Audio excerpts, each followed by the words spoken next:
चलिए बच्चों, आज हम मशहूर शख्सियत के बारे में जानेंगे। पंडित जवाहरलाल नेहरू कौन थे बेटा? वो हिंदुस्तान के पहले वजीर आजम थे। Very good. नेहरू जी को बच्चे किस नाम से बुलाते थे? चाचा नेहरू। चाचा नेहरू की पैदाइश कब हुई? 14 नवंबर 1890। Very good. चाचा नेहरू के वालिद का नाम क्या था? मोतीलाल नेहरू। Very good. चाचा नेहरू को बच्चों से कितनी मोहब्बत थी? बहुत ज्यादा। Very good. बच्चों का दिन कब मनाया जाता है बेटा? 14 नवंबर। वेरी गुड, शाबाश।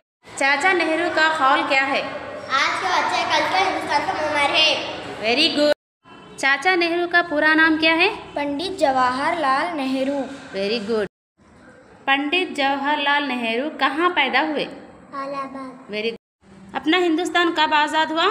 15 अगस्त 1947। Very good.